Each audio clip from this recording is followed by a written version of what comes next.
Hello ವೀಕ್ಷಕರೇ, ನಮಸ್ಕಾರ. ತಮ್ಮೆಲ್ಲರಿಗೂ ಮತ್ತೊಮ್ಮೆ ಭಾಗ್ಯ ಟಿವಿಗೆ ಸ್ವಾಗತ ಸುಸ್ವಾಗತ ಕೋರ್ತಾ ಇದ್ದೀವಿ. ಭಾಗ್ಯ ಮತ್ತು ಗಿರೀಶ್. ಸ್ನೇಹಿತರೆ, ಇವತ್ತಿನ ವಿಡಿಯೋದಲ್ಲಿ ಗಣೇಶನಿಗೆ ಬಹಳ ಪ್ರಿಯವಾದಂಥ ಕಡಲೆಕಾಳು ಉಸ್ಲಿನ ಯಾವ ರೀತಿ ಮಾಡೋದು ಅಂತ ತಿಳಿಸ್ಕೊಡ್ತಾ ಇದ್ದೀವಿ. ಖಂಡಿತ ಅತ್ಯಂತ ರುಚಿಕರವಾಗಿರುತ್ತೆ, ತಯಾರು ಮಾಡೋದಕ್ಕೆ ಬಹಳ ಸುಲಭನೂ ಸಹ. ಹಾಗೆ ಬನ್ನಿ, ಗಣೇಶ ಹಬ್ಬಕ್ಕೆ ವಿಶೇಷವಾದಂಥ ಈ ರೆಸಿಪಿನ ಮಾಡೋದಕ್ಕೆ ಏನೆಲ್ಲ ಪದಾರ್ಥಗಳು ಬೇಕು, ಯಾವ ರೀತಿ ತಯಾರು ಮಾಡೋದು ಅಂತ ಈಗ ನೀವು ನೋಡ್ಕೊಳ್ಳೋರಂತೆ.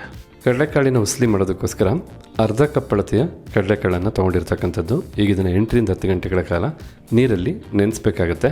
ಈಗ ಇಲ್ಲಿ ನೋಡ್ತಾ ಇರ್ಬೋದು, ಕಡಲೆಕಾಳನ್ನು ಸರಿಸುಮಾರು 8 ರಿಂದ 10 ಗಂಟೆಗಳ ಕಾಲ ಓವರ್ನೈಟು ನೆನೆಸಿರ್ತಕ್ಕಂಥದ್ದು. ಕಡಲೆಕಾಳು ಚೆನ್ನಾಗಿ ನೆಂದು ಎಷ್ಟು ಚೆನ್ನಾಗಿ ಹುಬ್ಬಿದೆ ಅಂತೇಳಿ. ಈಗ ಚೆನ್ನಾಗಿ ನೆಂದಿರ್ತಕ್ಕಂಥ ಈ ಕಡಲೆಕಾಳನ್ನು ಒಮ್ಮೆ ತೊಳೆದು ತದನಂತರ ಕುಕ್ಕರ್ಗೆ ಹಾಕಿ ಕೂಗಿಸ್ಕೊಂಡು ಬೇಯಿಸ್ಕೋಬೇಕಾಗತ್ತೆ.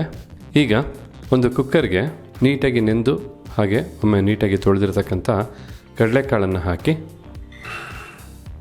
ನಂತರ ಕಡಲೆಕಾಳು ಮುಳುಗುವಷ್ಟು ನೀರನ್ನು ಸಹ ಹಾಕಿ ಹಾಗೆ ರುಚಿಗೆ ತಕ್ಕಷ್ಟು ಉಪ್ಪು.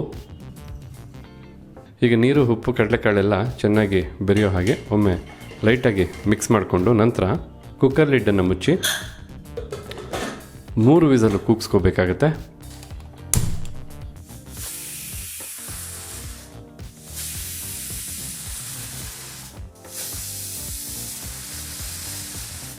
ಹೀಗಿಲ್ಲಿ ಕುಕ್ಕರು 3 ವಿಸಲ್ ಬಂದಾಯಿತು. ಫ್ಲೇಮನ್ನು ಆಫ್ ಮಾಡ್ಕೊಳ್ಳೋಣ. ಕುಕ್ಕರು ಕಂಪ್ಲೀಟಾಗಿ ತಣ್ಣಗಾಗಬೇಕು. ತಣ್ಣಗಾದ್ಮೇಲೆ ಏನು ಮಾಡಬೇಕು ಅಂತ ನೋಡ್ಕೊಳ್ಳೋರಂತೆ. ಸ್ವಲ್ಪ ಹೊತ್ತಿನ ನಂತರ ಕಂಪ್ಲೀಟಾಗಿ ಕುಕ್ಕರು ತಣ್ಣಗಾಗಿರ್ತಕ್ಕಂಥದ್ದು. ಹಾಗೆ ಕಡಲೆಕಾಳು ಸಹ ಬಹಳ ಚೆನ್ನಾಗಿ ಬೆಂದಿರ್ತಕ್ಕಂಥದ್ದು. ಈಗ ಹೆಚ್ಚುವರಿ ಇರ್ತಕ್ಕಂಥ ನೀರಿಂದ ಕಡಲೆಕಾಳನ್ನು ಬೇರ್ಪಡಿಸ್ಕೋಬೇಕಾಗತ್ತೆ.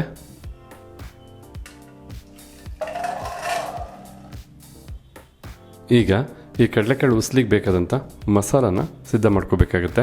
ಮಸಾಲಾನ ರುಬ್ಬೋದಕ್ಕೋಸ್ಕರ ಮಿಕ್ಸಿ ಜಾರ್ನ ತೊಗೊಂಡು ಮೊದಲಿಗೆ ಮಿಕ್ಸಿ ಜಾರ್ಗೆ ಅರ್ಧ ಇಂಚಷ್ಟು ಹಸಿ ಶುಂಠಿನ ಹಾಕಿ ಹಾಗೆ ಸ್ವಲ್ಪ ಜೀರಿಗೆ ಜೊತೆಗೆ 4 ಹಸಿಮೆಣಸಿನ್ಕಾಯಿನ ಬಹಳ ಚಿಕ್ಕದಾಗಿ ಕಟ್ ಮಾಡಿ ಬಳಸ್ತಾ ಇರ್ತಕ್ಕಂಥದ್ದು.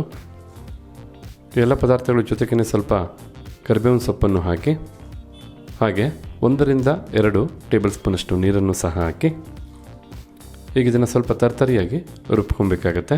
ಹೀಗಿಲ್ಲಿ ಮಿಕ್ಸಿ ಜಾರ್ಗೆ ಹಾಕ್ತಂಥ ಪದಾರ್ಥನೆಲ್ಲ ಅದಕ್ಕೆ ತರ್ತರಿಯಾಗಿ ರುಬ್ಬಿರ್ತಕ್ಕಂಥದ್ದು. ಈ ಸಮಯದಲ್ಲಿ 4 ಟೇಬಲ್ ಸ್ಪೂನಷ್ಟು ತುರಿದಂಥ ತೆಂಗಿನಕಾಯಿ ತುರಿನ ಹಾಕಿ ಒಮ್ಮೆ ಪಲ್ಸ್ ಮಾಡಿಕೊಂಡ್ರೆ ಸಾಕು.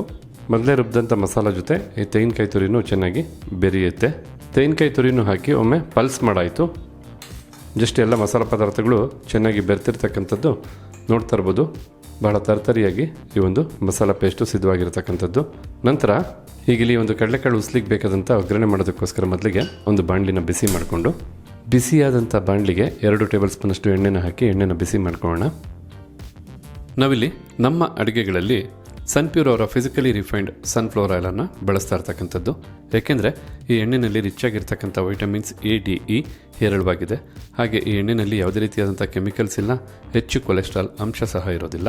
100% ಪ್ಯೂರಿಟಿ ಆದಂಥ ಎಣ್ಣೆ. ಎಲ್ಲದಕ್ಕಿಂತ ಹೆಚ್ಚಾಗಿ ಭಾರತ ದೇಶಕ್ಕೆ ಮಾತ್ರ ಪೇಟೆಂಟೆಡ್ ಟೆಕ್ನಾಲಜಿನ ಹೊಡಗೊಂಡು ತಯಾರು ಮಾಡ್ತಕ್ಕಂಥ ಎಣ್ಣೆ ಆಗಿರೋದ್ರಿಂದ ನಮ್ಮ ಅಡುಗೆಗಳಲ್ಲಿ ಸನ್ಪ್ಯೂರ್ ಅವರ ಫಿಸಿಕಲಿ ರಿಫೈನ್ಡ್ ಸನ್ಫ್ಲವರ್ ಆಯಿಲನ್ನು ಬಳಸ್ತಾ ಇರ್ತಕ್ಕಂಥದ್ದು. ಈಗಿಲ್ಲಿ ಎಣ್ಣೆ ಬಿಸಿಯಾಗಿದೆ. ಬಿಸಿಯಾದಂಥ ಎಣ್ಣೆಗೆ ಸ್ವಲ್ಪ ಸಾಸಿವೆನ ಹಾಕಿ ಸಾಸಿವೆನೂ ಸಿಡಿದಾದ ನಂತರ 1 ಟೇಬಲ್ ಸ್ಪೂನಷ್ಟು ಕಡಲೆಬೇಳೆ ಹಾಗೆ 1 ಟೇಬಲ್ ಸ್ಪೂನಷ್ಟು ಉದ್ದಿನಬೇಳೆನೂ ಹಾಕಿ ಮತ್ತು ಸ್ವಲ್ಪ ಕರಿಬೇವಿನ ಸೊಪ್ಪು, ಇನ್ನು ಸ್ವಲ್ಪ ಅರಿಶಿಣದ ಪುಡಿನೂ ಸಹ ಹಾಕಿ ಈಗ ಈ ಎಲ್ಲ ಪದಾರ್ಥನೂ 2 ನಿಮಿಷ ಲೋ ಫ್ಲೇಮ್ನಲ್ಲೇ ಚೆನ್ನಾಗಿ ಬಿಸಿ ಮಾಡ್ಕೋಬೇಕು. ಅಂದರೆ ಎಣ್ಣೆಯಲ್ಲಿ ಹುರ್ಕೋಬೇಕು. 2 ನಿಮಿಷ ಈ ಎಲ್ಲ ಪದಾರ್ಥನೂ ಲೋ ಫ್ಲೇಮ್ನಲ್ಲೇ ಹುರಿದಾದ ನಂತರ ಆಗಲೇ ಮಿಕ್ಸಿ ಜಾರಲ್ಲಿ ತೆಂಗಿನಕಾಯಿ ತುರಿ ಮತ್ತು ಮಿಕ್ಕೆಲ್ಲ ಪದಾರ್ಥಗಳನ್ನೇನು ತರ್ತರಿಯಾಗಿ ರುಬ್ಬಿದ್ವಿ ಆ ಒಂದು ಮಸಾಲ ಪೇಸ್ಟನ್ನು ಹಾಕಿ ಸರಿಸುಮಾರು 2 ನಿಮಿಷಗಳ ಕಾಲ ಲೋ ಫ್ಲೇಮ್ನಲ್ಲೇ ಇದನ್ನೆಲ್ಲ ಚೆನ್ನಾಗಿ ಹುರ್ಕೋಬೇಕು. ಏಕೆಂದರೆ ಆಗಲೇ ನಾವು ಮಿಕ್ಸಿ ಜಾರಲ್ಲಿ ರುಬ್ಬಿದಂಥ ಎಲ್ಲ ಪದಾರ್ಥನೂ ಹಸಿಯಾಗಿ ರುಬ್ಬಿರ್ತಕ್ಕಂಥದ್ದು. ಈಗ ಬಿಸಿ ಮಾಡಬೇಕಾದ್ರೆ ಹಸಿಯಾಗಿ ಏನು ರುಬ್ಬಿದ್ವಲ್ಲ ಆ ಬಿಸಿ ಮಾಡ್ಕೋಬೇಕಾದ್ರೆ ಹಸಿ ವಾಸನೆ ಹೋಗಬೇಕು, ಅಲ್ಲಿವರೆಗೂ ಇದನ್ನು ಹುರ್ಕೋಬೇಕಾಗತ್ತೆ. ಅಂದರೆ ಲೋ ಫ್ಲೇಮ್ನಲ್ಲೇ 2 ನಿಮಿಷ ಹುರ್ಕೊಂಡ್ರೆ ಸಾಕು. ಹೀಗಿಲ್ಲಿ 2 ನಿಮಿಷ ಚೆನ್ನಾಗಿ ಎಲ್ಲ ಪದಾರ್ಥನೂ ಮತ್ತೆ ಹುರಿದಾಯಿತು. ನಂತರ ಈ ಸಮಯದಲ್ಲಿ ಮೊದಲೇ ಕುಕ್ಕರಲ್ಲಿ 3 ವಿಸಲ್ ಕೂಗಿಸಿ ಕಡಲೆಕಾಳನ್ನು ಬೇಯಿಸಿದ್ವಿ. ಆ ಕಡಲೆಕಾಳನ್ನು ಹಾಕಿ ರುಚಿನ ಹೆಚ್ಚು ಮಾಡೋದಕ್ಕೋಸ್ಕರ 1 ಟೀ ಸ್ಪೂನಷ್ಟು ತಾಜಾ ನಿಂಬೆಹಣ್ಣಿನ ರಸನೂ ಹಾಕಿ, ಹಾಗೆ ರೆಸಿಪಿ ಅಂದ ಹೆಚ್ಚು ಮಾಡೋದಕ್ಕೋಸ್ಕರ ಮೇಲೆ ಸ್ವಲ್ಪ ಕೊತ್ತಂಬರಿ ಸೊಪ್ಪನ್ನು ಸಹ ಉದುರಿಸಿ ಎಲ್ಲನೂ ಚೆನ್ನಾಗಿ ಬೆರೆಯೋ ಹಾಗೆ ಮಿಕ್ಸ್ ಮಾಡ್ಕೋಬೇಕು. ಖಂಡಿತ ಇದನ್ನೆಲ್ಲ ಮಿಕ್ಸ್ ಮಾಡಬೇಕಾದ್ರೆ ತಮಗೊಂದು ಅರೋಮ ಬರುತ್ತೆ. ಆ ಅರೋಮನೆ ಈ ಒಂದು ಕಡಲೆಕಾಳು ಹುಸ್ಲಿಯ ರುಚಿನ ತಿಳಿಸ್ಕೊಡುತ್ತೆ ಅನ್ನೋದರಲ್ಲಿ ಖಂಡಿತ ತಪ್ಪಿಲ್ಲ. ಭಾಳ ಈಸಿಯಾಗಿ ಅಂದರೆ ಕಡಲೆಕಾಳನ್ನು ನೆನೆಸ್ಕೊಂಡ್ರೆ ಸಾಕು, ತುಂಬ ಬೇಗ ಈ ಒಂದು ಕಡಲೆಕಾಳು ಹುಸ್ಲಿನ ತಯಾರು ಮಾಡ್ಕೋಬೋದು. ನೀವೇನಾದ್ರು ಬೆಳಗ್ಗೆ ಕಡಲೆಕಾಳು ಹುಸ್ಲಿನ ಮಾಡೋದಾದರೆ ಓವರ್ನೈಟು ಕಡಲೆಕಾಳನ್ನು ನೆನೆಸಿಡಬೇಕು. ನೀವೇನಾದ್ರು ಸಂಜೆಗೆ ಈ ಒಂದು ಕಡಲೆಕಾಳು ಹುಸ್ಲಿನ ಮಾಡೋದಾದರೆ ಬೆಳಗ್ಗೆ ಕಂಪ್ಲೀಟಾಗಿ ಡೇ ಟೈಮಲ್ಲಿ ನೆನೆಸ್ಕೊಂಡ್ರೆ ಸಾಕಾಗುತ್ತೆ.